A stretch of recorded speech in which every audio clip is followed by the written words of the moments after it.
¿Alguna vez sentiste que estás avanzando, pero no llegas a ningún lugar? Que caminas, luchas, oras, y aún así, todo a tu alrededor parece un desierto. Imagina esto por un momento. El sol quema tu piel, la arena se mete en tus pies, no hay sombra, no hay agua, solo incertidumbre. Caminas con esperanza, pero también con miedo.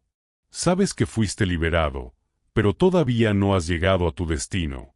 Así comienza una de las historias más intensas de la Biblia. Un pueblo que vio milagros, pero aún así dudó. Que fue rescatado, pero quería volver atrás. Que tenía una promesa, pero no sabía cómo confiar. Y tal vez, si eres honesto, eso también habla de ti. Porque hay momentos en la vida donde el problema no es el camino.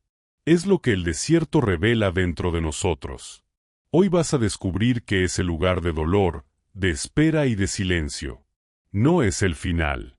Es el escenario donde Dios confronta, corrige y transforma. Suscríbete ahora mismo y activa la campanita para más historias bíblicas que transforman tu vida. 1. Inicio. Un pueblo en transición. Imagina el sonido. Miles de pasos avanzando al mismo tiempo sobre la arena caliente. No es un grupo pequeño. Es una multitud inmensa. Hombres, mujeres, niños, ancianos, familias enteras caminando juntas, cargando lo poco que tienen, mirando hacia adelante sin saber exactamente qué encontrarán. Hace poco eran esclavos en Egipto. Sus días estaban marcados por el dolor, el trabajo forzado y la humillación. Pero algo extraordinario ocurrió.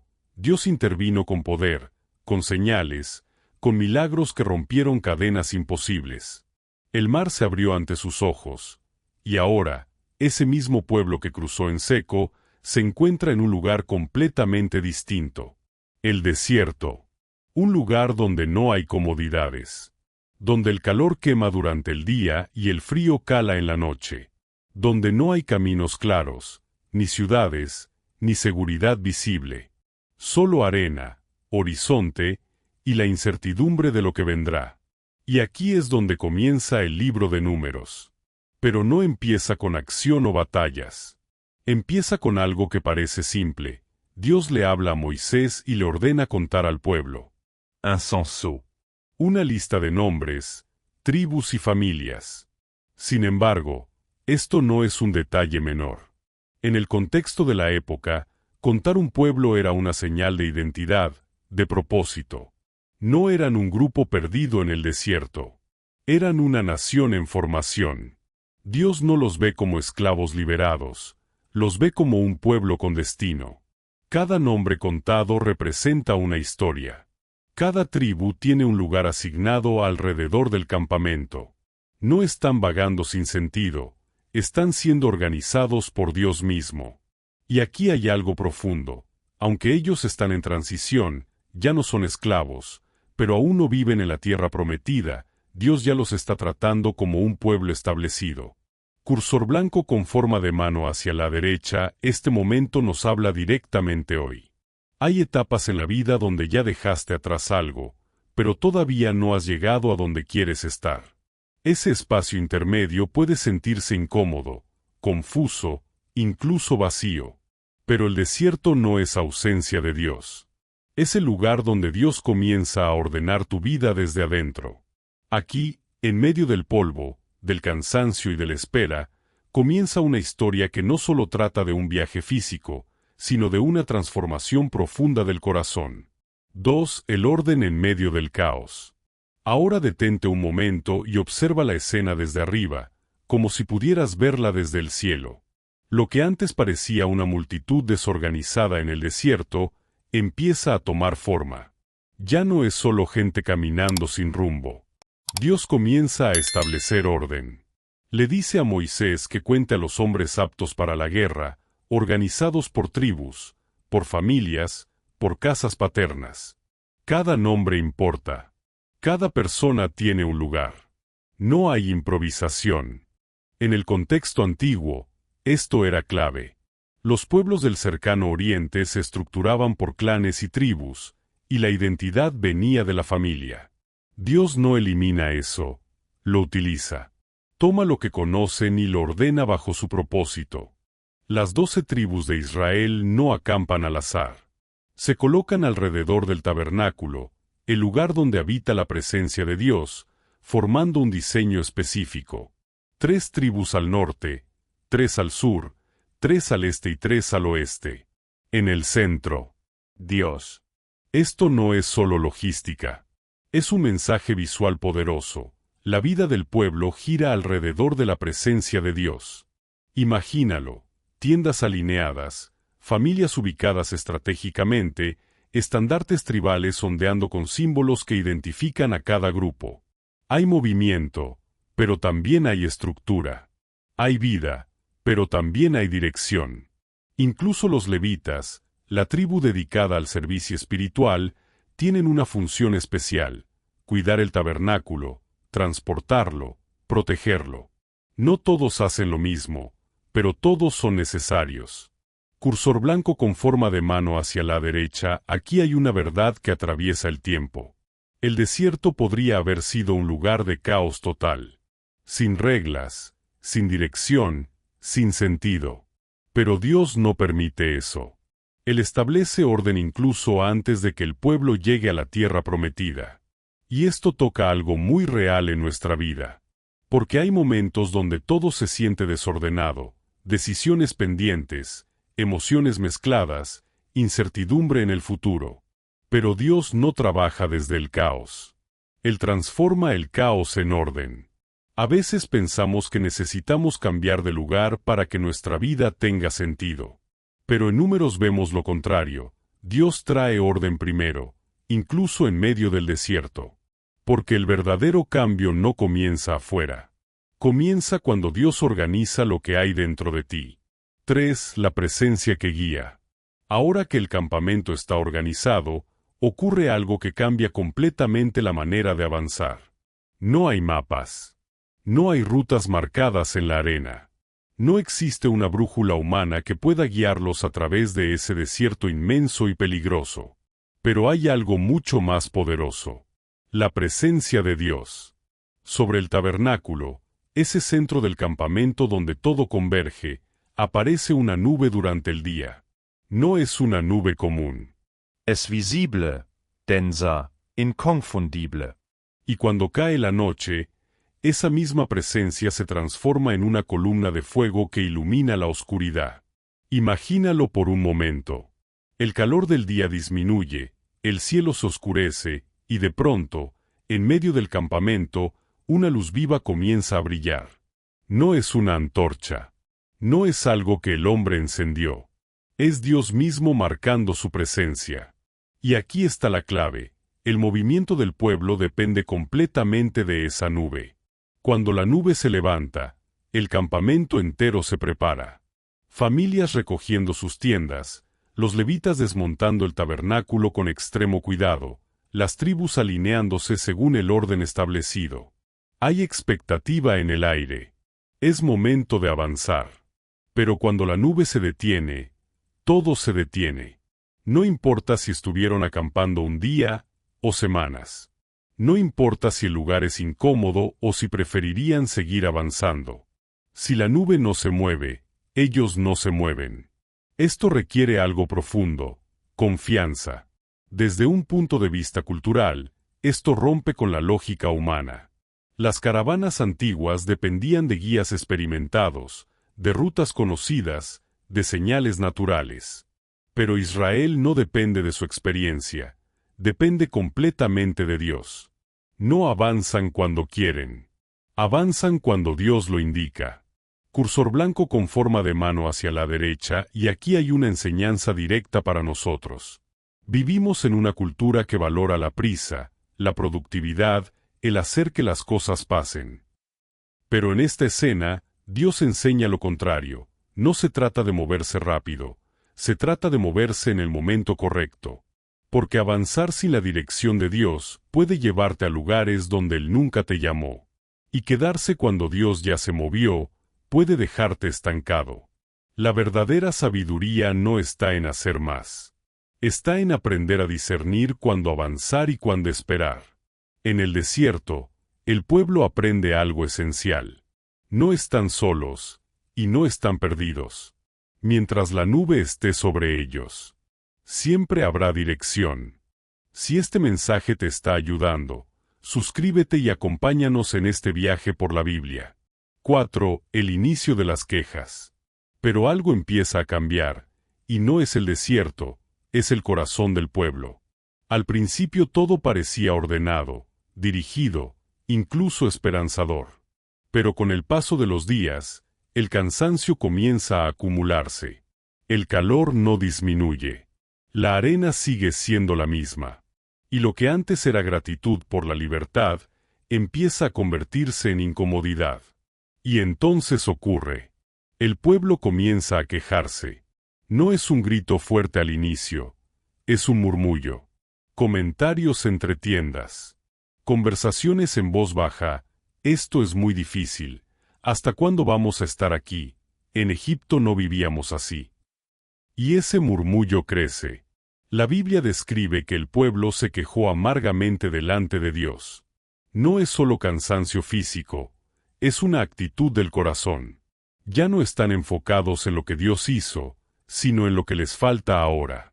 Imagina la escena, personas sentadas frente a sus tiendas, mirando el horizonte seco, sintiendo el polvo en la boca, recordando los sabores de Egipto, el pescado, los pepinos, los melones.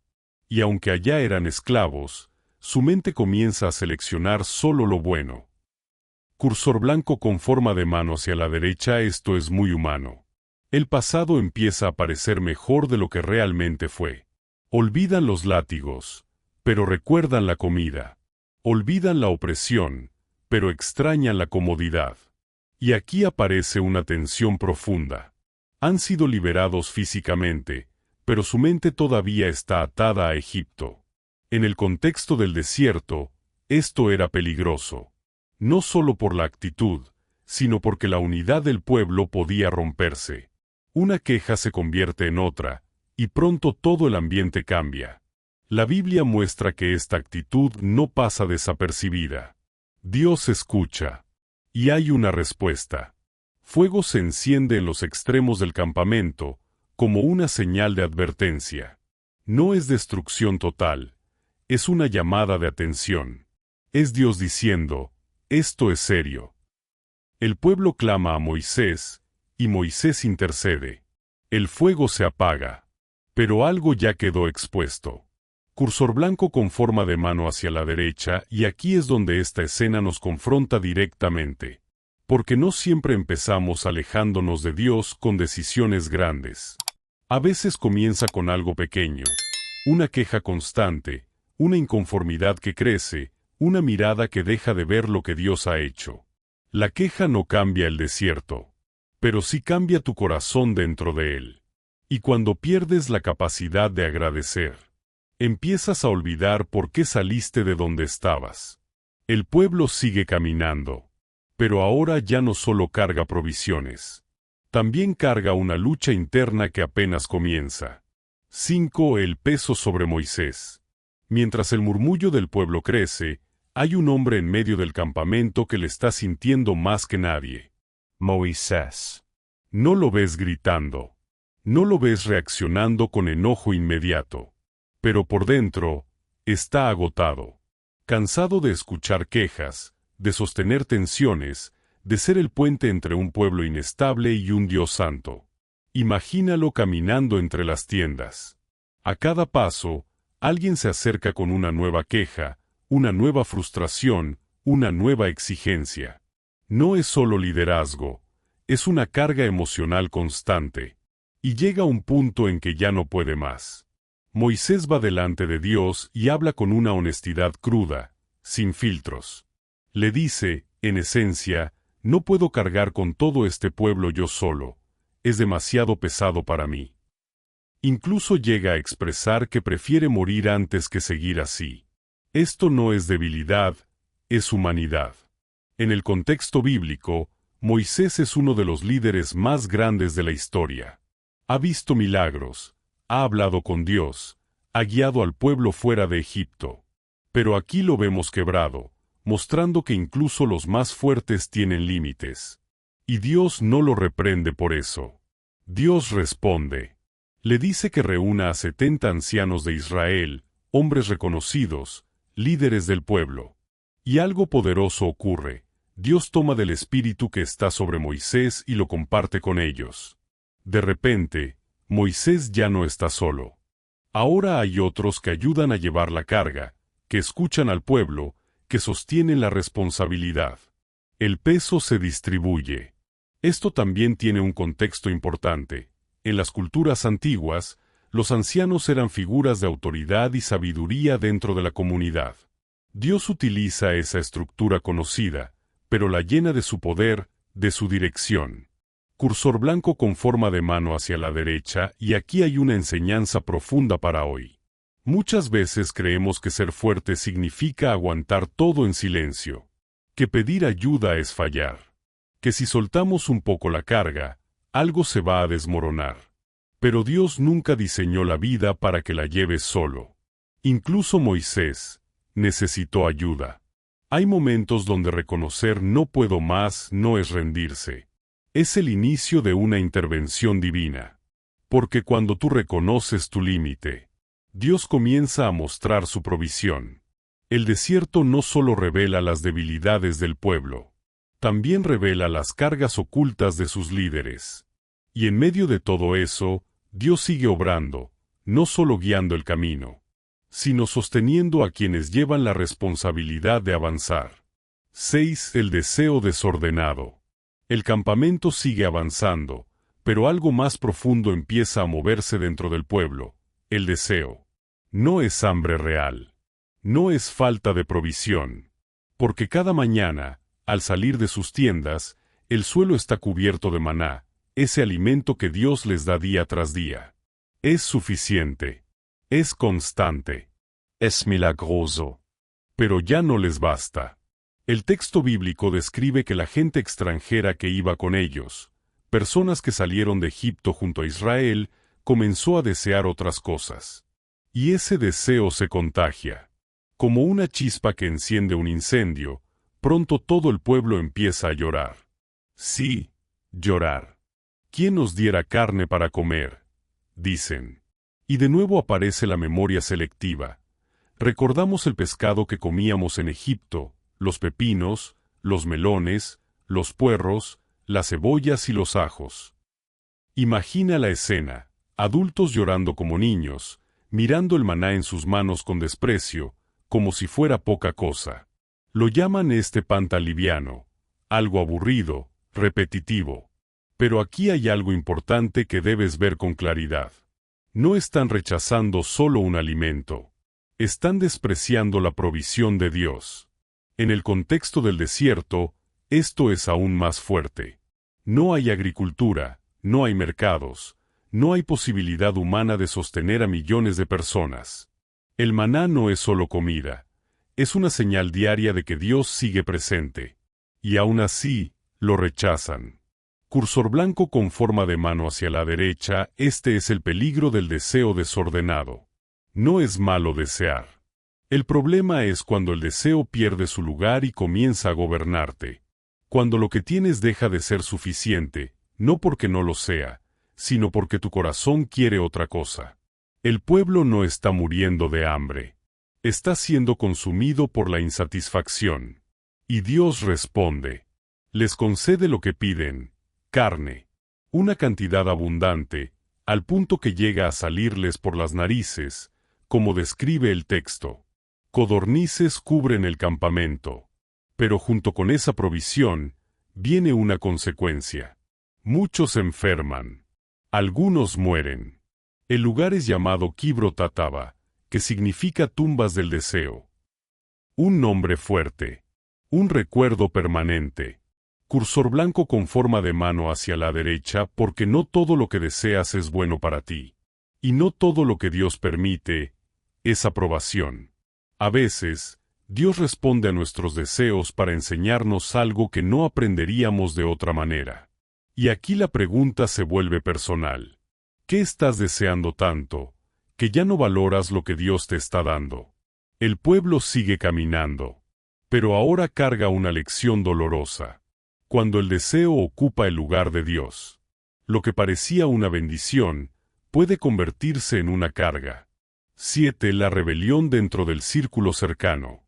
Y cuando parece que las tensiones vienen solo del pueblo, la historia da un giro inesperado. El conflicto ahora no viene desde afuera. Viene desde adentro. Desde lo más cercano. María y Aarón, los propios hermanos de Moisés. Imagínalos por un momento. No son personas cualquiera. Han estado desde el principio. María celebró la liberación cantando junto al mar. Aarón ha sido la voz de Moisés delante del faraón. Son líderes, son respetados, son familia. Pero algo empieza a crecer en su interior. El texto bíblico dice que comienzan a hablar contra Moisés. Primero, aparentemente, por causa de su esposa Cusita. Pero eso no es el verdadero problema. Es solo la superficie. La raíz es más profunda. Ellos dicen, ¿acaso solo por medio de Moisés ha hablado el Señor? ¿No ha hablado también por nosotros? Ahí está. Comparation. Orgullo. Inseguridad. Una lucha silenciosa por reconocimiento. No están negando a Dios, pero están cuestionando la autoridad que Él estableció. Y esto es delicado, porque Moisés, según el mismo texto, era un hombre muy humilde, más que cualquier otro sobre la tierra. No está buscando defenderse, no está respondiendo con ataques. Permanece en silencio. Pero Dios sí responde. De repente, Dios llama a los tres, Moisés, María y Aarón, al tabernáculo. La escena es tensa. La nube desciende. La presencia de Dios se manifiesta. Y entonces Dios habla. Hace una distinción clara. Con los profetas habla en sueños o visiones, pero con Moisés habla cara a cara, claramente, sin enigmas. Es una defensa directa. Y luego viene la pregunta que corta el aire. ¿Por qué, entonces, no tuvieron temor de hablar contra mi siervo Moisés? Silencio. Nadie responde. Y en ese momento, la consecuencia aparece. Cuando la nube se retira, María queda leprosa. Su piel cambia, blanca como la nieve. En ese tiempo, la lepra no era solo una enfermedad, era una exclusión social total. Separation. Aislamiento. Vergüenza. Aarón se desespera. Cora Moisés. Reconoce el error. Súplica misericordia. Y aquí vemos algo poderoso. Moisés, el que fue criticado, ahora intercede. Clama a Dios por su hermana. Te ruego, oh Dios, que la sanes ahora. Dios escucha. María es sanada, pero debe permanecer fuera del campamento por 7 días, como señal y corrección. Y todo el pueblo espera. No avanzan hasta que ella regresa. Cursor blanco con forma de mano hacia la derecha, esta escena es profundamente humana. Porque nos muestra que el conflicto no siempre viene de enemigos. A veces viene de personas cercanas, de relaciones importantes, de aquellos que caminan contigo. Y también revela algo más. El orgullo puede disfrazarse de justicia. La comparación puede destruir la unidad. Y cuestionar lo que Dios estableció tiene consecuencias. Pero en medio de todo eso, también vemos gracia. Porque donde hubo error, hubo intercesión. Donde hubo juicio, también hubo restauración. El pueblo sigue avanzando, pero ahora con una lección clara. El corazón también puede desviarse, incluso cuando está cerca de lo sagrado. No olvides suscribirte para seguir descubriendo el poder de la palabra de Dios. 8. La tierra prometida, vista pero no tomada. Después de todo lo vivido, milagros, provisión, corrección, llega un momento que parece decisivo. Están cerca. El desierto empieza a quedar atrás y frente a ellos se abre una nueva posibilidad. La tierra que Dios prometió desde generaciones atrás, la tierra de Canaán. Pero antes de entrar, Dios permite algo estratégico. Moisés envía a 12 hombres, uno por cada tribu. No son personas cualquiera. Son líderes, hombres respetados, con criterio, con responsabilidad. Su misión es clara: explorar la tierra. Imagínalo saliendo del campamento, cruzando terrenos áridos, avanzando hacia una región completamente distinta. El paisaje cambia. Donde antes había arena, ahora hay vegetación. Donde había sequedad, ahora hay vida. El texto bíblico describe que llegan hasta lugares fértiles, cortan un racimo de uvas tan grande que deben llevarlo entre 2 hombres en un palo. También traen granadas e higos. Es una tierra abundante, rica, exactamente como Dios lo había dicho. Durante 40 días recorren el territorio. Observan ciudades, caminos, pueblos. Analizan todo. Y entonces, regresan. Todo el pueblo se reúne. Hay expectativa en el aire. ¿Cómo es la tierra? ¿Es verdad lo que Dios prometió? Y al inicio, el reporte es positivo. Es una tierra que fluye leche y miel.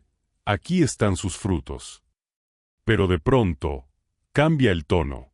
10 de los espías añaden algo más. El pueblo que habita esa tierra es fuerte. Las ciudades son grandes y fortificadas. Vimos gigantes, y nosotros éramos como langostas a nuestro propio parecer. El miedo entra en escena. No están mintiendo, pero están interpretando la realidad sin fe.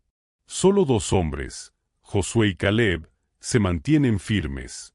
Ellos ven lo mismo, pero lo interpretan diferente. Dicen: subamos y tomemos la tierra, porque más podremos nosotros que ellos. Misma tierra, misma evidencia. 2 conclusões completamente opostas. Cursor blanco con forma de mano hacia la derecha, aquí está el punto crítico. El pueblo tiene que decidir a quién creer. Y elige el miedo. La noche cae, pero nadie duerme. Lanto, angustia, desesperation. Comienzan a decir: mejor hubiera sido morir en Egipto. ¿Por qué nos trae Dios aquí para morir? Incluso proponen elegir un líder y regresar. Regresar a la esclavitud. Es un momento tenso, casi insoportable. Moisés y Aarón se postran. Josué y Caleb rasgan sus vestidos en señal de dolor, intentando hacer entrar en razón al pueblo. Pero la reacción es violenta. Quieren apedrearlos. Cursor blanco con forma de mano hacia la derecha, y aquí se revela algo profundo. No es falta de evidencia. Es falta de fe. Porque ver no siempre es creer. El miedo distorsiona la percepción. Hace que los obstáculos parezcan más grandes, y que la promesa parezca más pequeña. La tierra estaba frente a ellos. Podían verla. Podían tocar sus frutos. Pero no pudieron entrar. No porque Dios no cumpliera, sino porque ellos no confiaron. Y aquí la pregunta se vuelve inevitable.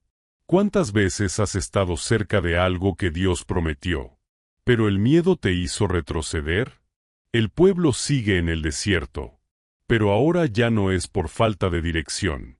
Es por una decisión. 9. El precio de la incredulidad. La noche está cargada de tensión. El campamento entero parece haberse detenido, pero no por la nube, sino por el miedo. El llanto del pueblo se convierte en un clamor colectivo. No es un clamor de fe, es un grito de desesperación y rebeldía. ¿Por qué nos trae Dios a esta tierra para morir?, dicen. Nuestras mujeres y nuestros hijos serán presa, mejor volvamos a Egipto. Es fuerte. Después de todo lo que han visto, quieren regresar atrás. Moisés y Aarón se postran rostro en tierra. No hay palabras suficientes.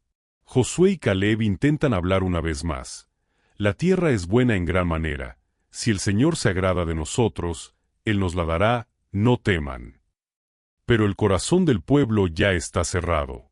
La decisión está tomada. Y entonces, ocurre algo solemne. La gloria de Dios aparece en el tabernáculo, visible para todos. No es un momento más. Es un punto de quiebre. Dios habla con Moisés. ¿Hasta cuándo me ha de irritar este pueblo? ¿Hasta cuándo no me creerán, con todas las señales que he hecho en medio de ellos? No es falta de evidencia. Es rechazo continuo. Dios declara un juicio. Esa generación que salió de Egipto, los adultos que vieron los milagros, no entrará en la tierra prometida. Solo Josué y Caleb, los que creyeron, serán la excepción. El resto vagará en el desierto. 40 años. 1 año por cada día que los espías exploraron la tierra. El desierto deja de ser una etapa corta y se convierte en un proceso largo. Pero aquí hay algo que debes ver con claridad. Dios no cancela la promesa. La promesa sigue en pie, pero la generación cambia. Cursor blanco con forma de mano hacia la derecha, esto es impactante. Porque muestra que el propósito de Dios es más grande que una generación, pero también que nuestras decisiones tienen consecuencias reales. El pueblo quería morir en el desierto. Y Dios les dice, eso será exactamente lo que ocurrirá. No como un capricho, sino como el resultado de una incredulidad persistente. Incluso los 10 espías que trajeron el informe negativo mueren como consecuencia directa. Es un momento duro, sobrio, sin adornos. Cursor blanco con forma de mano hacia la derecha, y aquí es donde esta escena se vuelve profundamente personal. Porque muchas veces pensamos que creer o no creer es solo una cuestión interna, privada. Pero en esta historia vemos que la incredulidad no es pasiva, tiene efectos.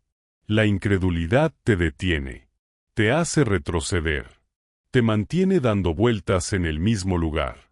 No porque Dios no pueda, sino porque tú no confías. El pueblo sigue vivo, pero ahora camina sin avanzar hacia la promesa inmediata. Y en medio de ese silencio, queda una verdad que pesa. Hay decisiones que no solo afectan el momento, afectan el rumbo de toda una vida. El desierto ya no es solo un lugar. Ahora es una consecuencia. 10 intento tardío de obediencia. Y cuando todo parece decidido, el pueblo reacciona. Pero no desde la fe, sino desde la culpa. Al amanecer, después de escuchar el juicio de Dios, algo cambia en su actitud. Ya no están llorando por miedo a los gigantes, ahora están lamentándose por las consecuencias. Hemos pecado, dicen. Y de pronto, aquellos que se negaron a entrar, ahora quieren subir. Imagínalo, hombres armándose apresuradamente, tomando sus pertenencias, ajustando sus sandalias. Hay prisa, hay tensión, hay una especie de determinación desesperada. Subiremos al lugar que el Señor ha prometido. Pero hay un problema. Dios ya había hablado. Moisés los enfrenta con claridad. ¿Por qué quebrantan el mandamiento del Señor? Esto no les saldrá bien. No suban, porque el Señor no está en medio de ustedes. Es una advertencia directa. Pero el pueblo insiste. Suben, sin la presencia de Dios. Y aquí está el punto clave que no puedes perder. No basta con hacer lo correcto. Si lo haces fuera del tiempo de Dios. El arca del pacto, símbolo de la presencia de Dios, no se mueve. Moisés tampoco. Eso ya es una señal clara. Pero aún así, ellos avanzan. Imagina esa escena, un grupo decidido subiendo la montaña, con una mezcla de esperanza y ansiedad, pero sin la guía divina que antes los acompañaba. Y entonces ocurre lo inevitable. Los amalecitas y cananeos que habitan esa región salen a enfrentarlos. No es una batalla equilibrada. No es como las victorias que habían visto antes. Son derrotados, perseguidos, humiliados. El texto describe que son derrotados hasta Horma. El lugar queda marcado por ese fracaso. Cursor blanco con forma de mano hacia la derecha, esto es profundamente revelador. Porque muestra que la obediencia no es solo una acción. Es una alineación con el tiempo y la dirección de Dios. Ellos intentaron corregir su error, pero lo hicieron tarde y a su manera. No consultaron. No esperaron. No obedecieron realmente. Solo reaccionaron. Cursor blanco con forma de mano hacia la derecha, y aquí es donde esta escena se vuelve muy real para nosotros. Hay momentos en la vida donde sabemos que nos equivocamos. Y queremos arreglarlo rápido. Queremos compensar, recuperar, hacer lo correcto. Pero si no volvemos a Dios primero, podemos terminar repitiendo el mismo error, solo que con otra apariencia.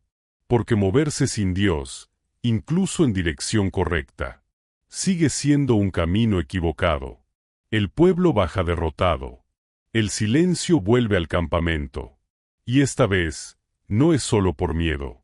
Es por haber entendido, demasiado tarde, que no se puede avanzar sin la presencia de Dios. El desierto continúa, pero ahora con una lección grabada en lo más profundo. La verdadera obediencia no se trata de hacer. Se trata de caminar con Dios, en su momento. 11 Rebelión abierta, Coré y su grupo. El desierto continúa, pero ahora no solo hay cansancio y errores. Ahora hay algo más peligroso, una rebelión directa. En medio del campamento surge un hombre llamado Coré. No es cualquiera. Es levita, parte de la tribu encargada del servicio en el tabernáculo. Conoce lo sagrado. Ha estado cerca de la presencia de Dios. Y aún así, se levanta. No viene solo. Se une con Datán, Abiram y otros 250 líderes reconocidos del pueblo. Hombres de renombre, influyentes, respetados. Esto no es un pequeño desacuerdo, es un movimiento organizado. Imagínalos reunidos, hablando entre ellos, alimentando una idea común. Todos somos santos. ¿Por qué Moisés y Aarón se levantan sobre nosotros? Suena justo, incluso espiritual, pero en el fondo hay algo más profundo, rechazo a la autoridad que Dios estableció. No están buscando a Dios, están buscando igualdad de poder. Van directamente contra Moisés y Aarón. Es una confrontación pública. No hay susurros esta vez. Es abierto, directo, desafiante. Moisés escucha, y no responde con enojo. Se postra rostro en tierra. Ese gesto lo dice todo. No pelea por su posición. No se defiende. Lleva el conflicto a Dios. Luego propone algo claro. Al día siguiente, cada uno traerá su incensario, un utensilio usado para quemar incienso delante de Dios, y será Dios quien muestre a quien ha escogido. Esto es delicado. En el contexto bíblico, ofrecer incienso no era cualquier cosa. Era un acto sagrado, reservado para quienes Dios había designado. Hacerlo sin autorización podía ser mortal. Pero Coré y su grupo aceptan. Al día siguiente, el ambiente es tenso. 250 hombres con incensarios en sus manos, preparados. El pueblo observa. Moisés y Aarón están ahí. Y la presencia de Dios desciende. La gloria de Dios aparece. Y entonces, Dios habla. Ordena que el pueblo se aparte de las tiendas de Coré, Datán y Abiram. Es una advertencia clara. Algo está a punto de suceder. Imagínalo, familias alejándose rápidamente, el silencio cubriendo el campamento, todos mirando a distancia, esperando. Moisés declara que si estos hombres mueren de forma natural, entonces él no ha sido enviado por Dios. Pero si ocurre algo extraordinario, será una señal. Y en ese momento, la tierra se abre. Sí, literalmente. El suelo bajo sus pies se parte, y Coré, Datán, Abiram y todo lo que les pertenece es tragado. Descienden vivos, y la tierra se cierra sobre ellos. El campamento entra en pánico. Gritos, confusion, temor. Nadie puede ignorar lo que acaba de pasar. Y no termina ahí. Fuego sale de la presencia de Dios y consume a los 250 hombres que ofrecían incienso. Es una escena fuerte. Impactante. Difícil de olvidar. Cursor blanco con forma de mano hacia la derecha, pero aquí hay una verdad que no se puede suavizar. Dios toma en serio el orden que Él mismo establece. Esto no es solo un conflicto humano. es una rebelión contra lo que Dios había definido. Y aunque hoy no vemos juicios de esta forma, el principio sigue siendo relevante. El orgullo puede disfrazarse de justicia. La rebeldía puede sonar como igualdad. Pero cuando el corazón se levanta contra Dios, las consecuencias son reales. Cursor blanco con forma de mano hacia la derecha, y hay algo más que debes notar. Coré estaba cerca de lo sagrado, pero eso no transformó su corazón. Estar cerca de lo espiritual no es lo mismo que rendirse a Dios. El pueblo queda marcado por este evento. El desierto sigue, pero ahora con una advertencia clara grabada en su memoria. No todo desafío es valentía.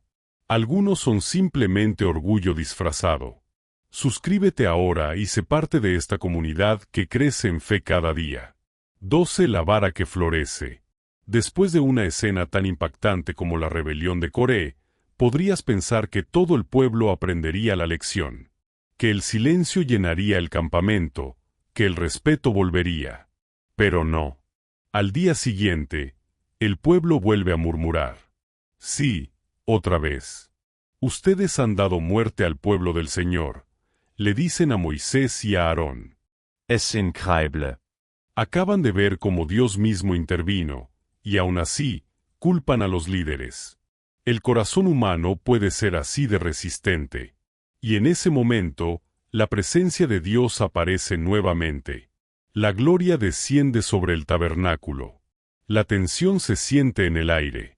Dios anuncia juicio. Una plaga comienza a extenderse entre el pueblo. La muerte avanza. Pero Moisés actúa rápido. Le dice a Aarón que tome un incensario, que ponga fuego del altar y corra en medio del pueblo para hacer expiación. Imagínalo corriendo entre la multitud, con humo levantándose, colocándose literalmente entre los vivos y los muertos. Y el texto dice algo impresionante. La plaga se detuvo. Ese momento queda grabado, un hombre de pie, intercediendo, deteniendo la muerte. Pero Dios no quiere que esto se repita una y otra vez. No quiere más dudas sobre a quién ha elegido. Entonces da una instrucción clara. Cada tribu debe traer una vara, un bastón, seco, sin vida, con el nombre de su líder escrito en ella. 12 varas en total. Y la vara de Aarón, representando la tribu de Leví. Las colocan dentro del tabernáculo, delante del testimonio, en la presencia de Dios. Y Dios declara algo simple, pero poderoso. La vara del hombre que yo escoja, florecerá. Ahora imagina la escena al día siguiente. Moisés entra al tabernáculo, y cuando sale, lleva las varas en sus manos. 11 están iguales, secas, sin cambio, como se esperaría de un pedazo de madera cortada. Pero una es diferente. La vara de Aarón no solo floreció, brotó, echó flores y produjo almendras. Vida, saliendo de lo que estaba muerto. En el contexto cultural, esto es aún más significativo. El almendro era uno de los primeros árboles en florecer en la región, símbolo de vigilancia, de algo que despierta rápidamente. Es como si Dios estuviera diciendo, yo confirmo, yo vigilo, yo establezco. Y no hay duda. Dios ha hablado, sin palabras. Cursor blanco con forma de mano hacia la derecha, este es un momento profundamente simbólico. Porque Dios no solo corrige, también confirma. No solo detiene la rebelión, también afirma su elección de una manera visible, clara, imposible de ignorar. La vara de Aarón es luego guardada como señal, como recordatorio para las generaciones futuras. Una evidencia tangible de que Dios es quien establece. Cursor blanco con forma de mano hacia la derecha, y aquí hay una verdad poderosa para tu vida. Dios puede traer vida donde todo parece seco. Puede hacer florecer lo que parecía terminado. Pero también, no todo lo que parece igual, tiene el mismo respaldo de Dios. 11 varas, iguales por fuera. Pero solo una, con vida. El pueblo observa, en silencio. Ya no hay argumentos. Ya no hay debate. Solo una realidad clara. Cuando Dios elige, Él también confirma. Y en medio del desierto, donde todo parece muerto, Dios muestra que su poder sigue produciendo vida. 13 agua de la roca, pero con consecuencias. El tiempo ha pasado. Muchos años en el desierto. Una generación entera ha quedado atrás, y ahora una nueva generación camina bajo el mismo sol, respirando el mismo polvo, enfrentando los mismos desafíos. Llegan a un lugar llamado Cades. Pero algo falta. No hay agua. Imagina la escena. El calor es intenso, los labios se resecan, los animales comienzan a debilitarse, las familias miran sus recipientes vacíos. La necesidad es real, urgente, y el ambiente empieza a cargarse otra vez. Y como antes, el pueblo reacciona. Se reúnen contra Moisés y Aarón. Las palabras son duras. Ojalá hubiéramos muerto cuando murieron nuestros hermanos delante del Señor. ¿Por qué nos trajeron a este desierto para morir aquí, nosotros y nuestros animales? Es el mismo patrón, repetido años después. La presión vuelve a caer sobre Moisés. Él y Aarón se apartan y van a la entrada del tabernáculo. Se postran rostro en tierra. No discuten con el pueblo, buscan a Dios. Y Dios responde. Le dice a Moisés algo muy específico. Toma la vara, reúne al pueblo, y habla a la roca delante de sus ojos, y ella dará su agua. La instrucción es clara. Hablar, no golpear. Ahora imagina ese momento. Moisés se pone frente al pueblo. Está cansado. Ha cargado con este pueblo por años. Ha escuchado las mismas quejas una y otra vez. Su voz ya no suena igual. Hay frustración acumulada. Y entonces dice: Oíd ahora, rebeldes, os hemos de hacer salir aguas de esta roca. Y en lugar de hablarle a la roca, la golpea. Una vez. Y otra vez. El agua sale. Abundante. El pueblo bebe. Los animales también. El milagro ocurre. Pero algo no está bien. Dios habla inmediatamente después.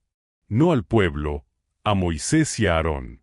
Por cuanto no creísteis en mí, para santificarme delante de los hijos de Israel, no introduciréis esta congregación en la tierra que les he dado. Silencio. El agua fluyó, pero la consecuencia también. Cursor blanco con forma de mano hacia la derecha, este es un momento profundamente impactante. Porque Moisés no falló en público por falta de poder. Falló en obediencia. Dios no le pidió que golpeara. Le pidió que hablara. Pero en su frustración, en su cansancio, actuó diferente. Y aquí hay algo muy importante desde el contexto bíblico. Antes, en otra ocasión, Dios sí le había dicho que golpeara la roca. Pero esta vez era diferente. La instrucción cambió, y Moisés no se ajustó. Cursor blanco con forma de mano hacia la derecha, esto revela algo clave. No puedes vivir de una instrucción pasada. Cuando Dios está dando una nueva dirección. Además, Moisés habla como si él y Aarón fueran quienes darían el agua. Os hemos de hacer salir aguas. Y eso toca algo delicado, la gloria que le pertenece a Dios. Cursor blanco con forma de mano hacia la derecha, y aquí está la lección profunda. Puedes hacer algo que funcione. Y aún así no haber obedecido completamente. El resultado visible no siempre refleja la fidelidad interna. El lugar recibe un nombre, Meriba, que significa contienda.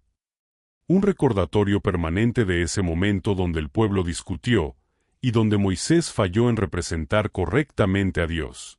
Cursor blanco con forma de mano hacia la derecha y ahora, la escena se vuelve personal. Incluso los líderes más fieles pueden equivocarse. Incluso después de años caminando con Dios, el corazón puede reaccionar mal bajo presión. Pero también muestra algo más. Dios es justo, y toma en serio cómo lo representamos. El pueblo sigue adelante. Pero Moisés ya sabe algo que cambia todo. Él verá la tierra prometida, pero no entrará. El desierto no solo revela el corazón del pueblo, también revela el corazón de sus líderes. 14 serpientes en el desierto y una solución inesperada. El camino continúa, pero el ánimo del pueblo vuelve a caer. Después de tantos años, después de tantas lecciones, uno pensaría que algo cambiaría. Pero el corazón humano, cuando no se rinde completamente, tiende a repetir los mismos patrones. El pueblo rodea la tierra de Edom, tomando un camino más largo. No es directo. No es cómodo. Es cansado. Y esa demora comienza a afectarles. La paciencia se agota. Y otra vez, hablan contra Dios y contra Moisés. ¿Por qué nos hiciste subir de Egipto para morir en este desierto? No hay pan, no hay agua, y nuestra alma tiene fastidio de este pan tan liviano. El maná, otra vez despreciado. No es solo queja. Es rechazo directo a la provisión de Dios. Y entonces ocurre algo diferente a lo anterior. Dios envía serpientes ardientes entre el pueblo. Imagínalo, el campamento en movimiento, el polvo levantándose, y de pronto, entre las tiendas, comienzan a aparecer serpientes. Rápidas. Silenciosas. Sus mordeduras son venenosas. El dolor es inmediato, como fuego corriendo por el cuerpo. Personas cayendo. Gritos. Confusion. La muerte empieza a extenderse. En el contexto del desierto, esto no era algo extraño. Había serpientes venenosas en la región. Pero aquí hay algo claro, no es un accidente natural. Es una intervención divina como consecuencia del pecado persistente. Y esta vez, el pueblo reacciona diferente. Corren a Moisés y dicen: «Hemos pecado por haber hablado contra el Señor y contra ti. Ruega al Señor que quite de nosotros estas serpientes». Por primera vez en mucho tiempo, hay reconocimiento. No excusas. No culpas externas. Confession. Moisés intercede. Y la respuesta de Dios es inesperada. No elimina las serpientes. En lugar de eso, le dice a Moisés que haga una serpiente de bronce y la coloque sobre un asta. Y que todo aquel que haya sido mordido, mire hacia ella, y vivirá. Detente un momento y piensa en esto. No tiene lógica humana. Una imagen de aquello que causa muerte, se convierte en el medio de sanidad. Pero así sucede. Moisés levanta la serpiente de bronce en medio del campamento. Y ahora imagina la escena. Personas heridas, debilitadas, luchando por respirar, levantando la mirada. Algunos quizás dudan. Otros obedecen rápidamente. Pero el que mira, vive. No por el objeto en sí, sino por la obediencia a la palabra de Dios. Cursor blanco con forma de mano hacia la derecha, esto es profundamente simbólico. Porque la solución no está en la fuerza del hombre. Está en confiar en lo que Dios ha dicho, incluso cuando no lo entiendes completamente. No tenían que correr. No tenían que luchar. No tenían que hacer algo complicado. Solo mirar. Cursor blanco con forma de mano hacia la derecha, y aquí hay una verdad que atraviesa toda la historia. A veces, Dios no quita inmediatamente el problema, pero sí provee una forma de salvación en medio de él. El desierto sigue ahí. Las serpientes siguen presentes. Pero ahora hay una esperanza levantada. Y esta escena apunta a algo aún mayor, algo que se entendería completamente mucho tiempo después. Que la salvación vendría de una manera inesperada, levantada a la vista de todos, para que todo aquel que crea, viva. El pueblo sigue avanzando, pero ahora con una nueva comprensión. No siempre necesitas entender el camino. Solo necesitas confiar en la instrucción de Dios. 15 Final, a las puertas de la promesa. Después de todo, llegan. No es un momento ruidoso. No hay música de fondo ni celebración inmediata. Es más profundo que eso. El pueblo se encuentra en las llanuras de Moab, frente al río Jordán. Del otro lado, está la tierra prometida. Puedes imaginar la escena, el campamento extendido, el aire diferente, la sensación de cercanía. Ya no es solo una promesa lejana, ahora está frente a sus ojos. Pero este no es el mismo pueblo que salió de Egipto. La mayoría de aquella generación ya no está. Sus historias quedaron enterradas en la arena del desierto. Sus decisiones, sus quejas, sus dudas, tuvieron consecuencias reales. Ahora hay rostros nuevos. Hijos, nietos, una generación que creció escuchando relatos, viendo disciplina, aprendiendo en el proceso. Han visto la fidelidad de Dios, pero también su justicia. Y en este punto, todo se siente distinto. Ya no hay la misma impulsividad. Hay una especie de silencio reflexivo, como si el desierto hubiera hecho su trabajo. ¿Por qué eso fue el desierto? No solo un lugar de tránsito, sino un lugar de transformación. Aquí aprendieron que Dios provee, pero también corrige. Que Dios guía, pero también espera obediencia. Que Dios promete, pero también forma el corazón de quien recibe la promesa. Cursor blanco con forma de mano hacia la derecha, y esto es clave. Dios nunca perdió el control. Nunca olvidó su promesa. Nunca abandonó a su pueblo. Pero tampoco ignoró su proceso. El desierto filtró todo. Las actitudes superficiales, la fe débil, el orgullo oculto. Y lo que quedó, fue una generación lista. No perfecta, pero preparada. Cursor blanco con forma de mano hacia la derecha, y ahora, la escena se vuelve personal. Porque todos, en algún momento, pasamos por nuestro propio desierto. Lugares donde parece que nada cambia, donde el avance es lento, donde las preguntas son más que las respuestas. Pero este final nos muestra algo poderoso. El desierto no es el final de tu historia. Es el lugar donde Dios trabaja en lo invisible. Mientras tú ves retraso, Dios está formando carácter.